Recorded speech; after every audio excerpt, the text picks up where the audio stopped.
When you're drawing in 1 point perspective, you want to start by making your horizon line. Take your time when you're making your horizon line to make marks going across your paper.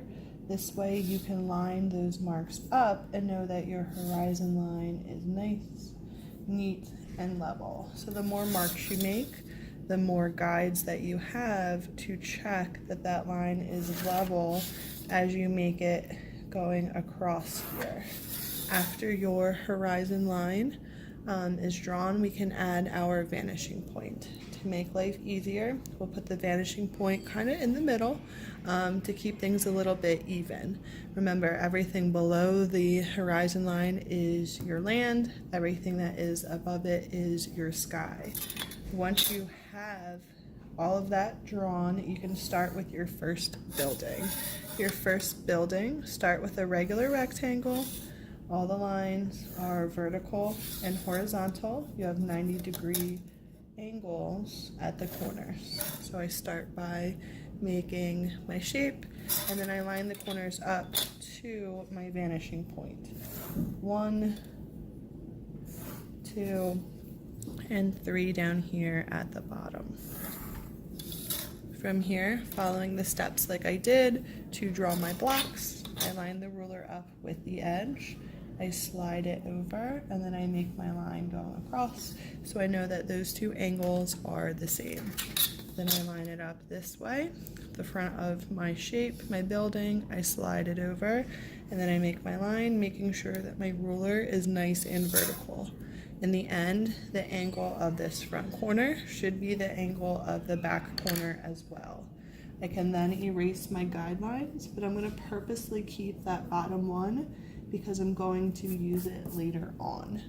After I erase it, then I can start drawing windows and doors on the building.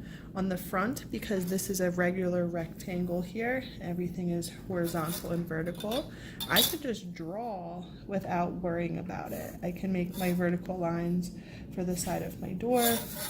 I can turn it, connect the top of it, and just start to design it without worrying about that vanishing point or anything else. So I'll finish drawing my window here. Nice neat lines. From here, then I'm going to draw on the side of it. Now I need to line up to my vanishing point. So when I'm drawing the side of a window, I'll make sure my ruler is nice and vertical. Start by drawing the line for the side of it. The top will go to the vanishing point, and so will the bottom as well. Both lines lined up, line this up with the original one, slide it over, make my line, making sure that they are both vertical. After I have it, then I can erase my extra lines. I don't have to worry about anything else.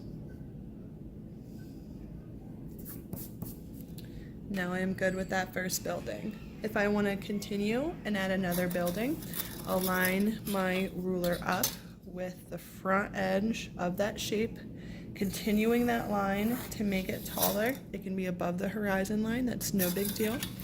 Then I'll turn my ruler, make the line go horizontal, and then vertical. This now creates the front of my rectangle. We don't see this bottom line here because it's behind that front building. This bottom line here is already going to the vanishing point, so I don't have to do anything there. Then I'm going to line this top corner up to my vanishing point there using my ruler, making sure I make a nice straight line as I angle it there. To end the building, I'm going to line this up, slide it over, so this way I know how wide this building is going to be. I can then erase this guideline here because I don't need it anymore. Because this building is tall, I can then erase the horizon line. When the horizon line is blocked by a building, unless you have x-ray vision, you can go in and erase your horizon line. So this way you do not see it anymore. If I wanted to start drawing windows and doors, this side would be regular. I don't have to worry about lining anything up. I can just go ahead and start drawing the window however I want to draw it. The next window could always overlap and go behind that building if I want it to. Totally up to you how you start designing those. If I am drawing over here, say I want to draw a door, vertical line for the side of it, the top goes to the vanishing point, and then I draw a vertical line for the other side of it. Okay, if I want to create buildings on this side, I can do that as well. I start with my rectangle, and they don't have to look the same. If I want to make this front building tall on this side, I can make it tall on this side so it starts to look realistic, like a city. In a city, you're not going to have things be completely identical. There is some differences there. So I have my tall rectangle here. The top is going to go to my vanishing point.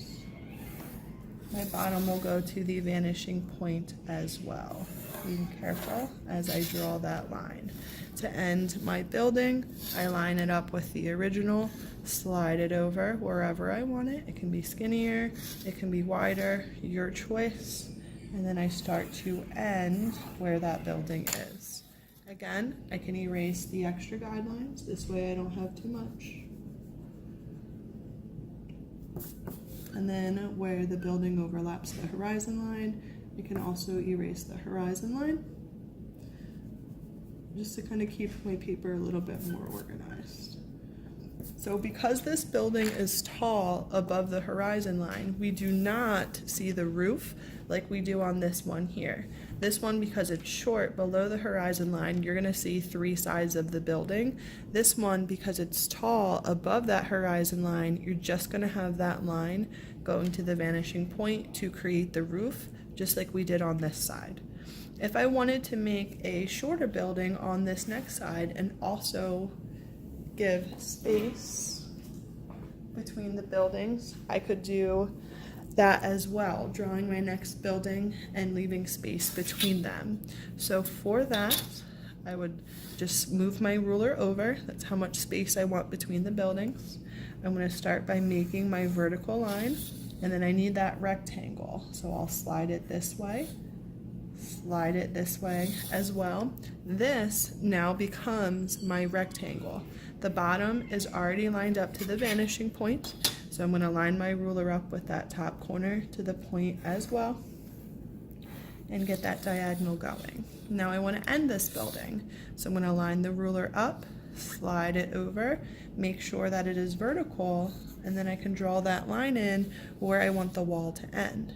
Because it's short below the horizon line, we need to see the roof like we would on this one. So we're going to line the ruler up with this corner here, making sure my ruler is nice and horizontal, and then I can continue this line and stop it when it hits that other building. This way it looks like there is some overlapping going on.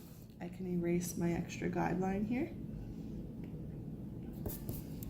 And this space that has now emerged between these two buildings, this could be a parking lot, an alleyway, a sideway, a little park, totally up to you.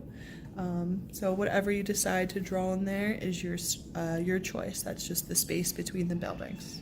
Say I want to draw another building on this right-hand side and I want to make it taller than this second one. Then I would line the ruler up, make sure that it is connected there.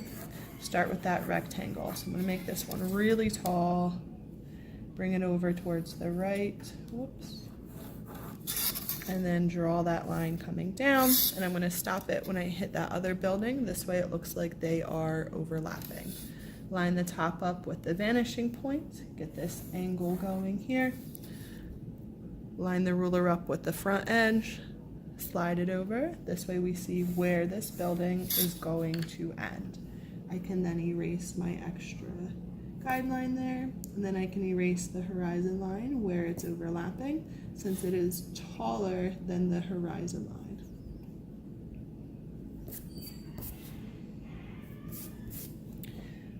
So if I were to add a road, sidewalks to this, I would also go off of the vanishing point. So start here, draw my line going down, and it can go off the paper to show that it is continuing. I line it up on this side, drill my line going down, so this way it creates my road plus the spot for my sidewalks here. If I want to draw the dotted line for the road, I can. And then I can also do the lines for the sidewalk. Notice how I am doing both of them at the same time.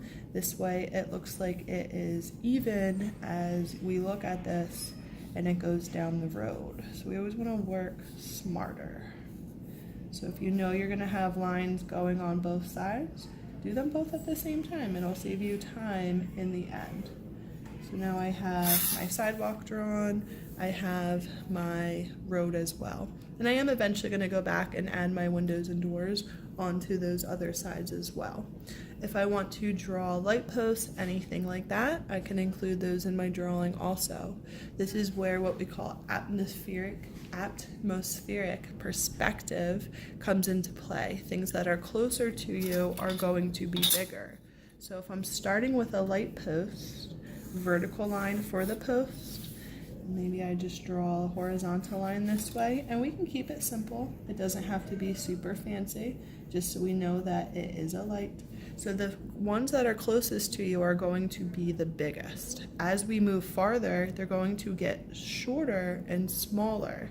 In real life, we know that these would all be the same size as you walk down the road, but when you are stationary and you are just looking down the road, the ones that are closest to you are going to be the biggest, and then as they move down the road, it is going to get smaller. So that is our atmospheric perspective, just knowing that things that are closer to you are bigger, things that are farther away are smaller. So you could always make those fancier if you would like. I just keep my light post simple, but first one's bigger, medium, and then it gets smaller. If I were to draw one down here, which I can, it would be really, really small as I start to make that and get that perspective in there.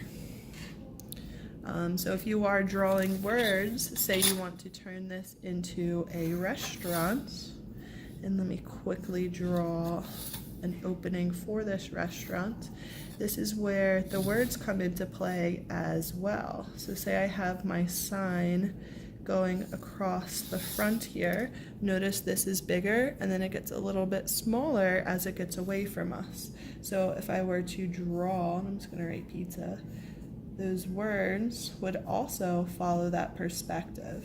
The A is going to be a little bit bigger than that P, so it looks like it's going from one side across the building there. So then I could just continue adding my windows. So I want both windows to be lined up, so I did both lines at the same time. Again, work smarter. Top goes to the vanishing point, bottom of the window goes to the vanishing point, top of this window to the vanishing point, bottom of this one to your vanishing point. Then I reline this up, vertical line. Vertical lines in these drawings are extremely, extremely important. So just make sure that we are careful with those as you are starting to work.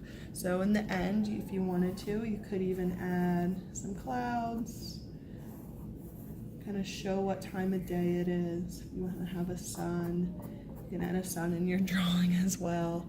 Totally up to you. But that is the base of our 1-point perspective for you. Just trying to get it in the video screen.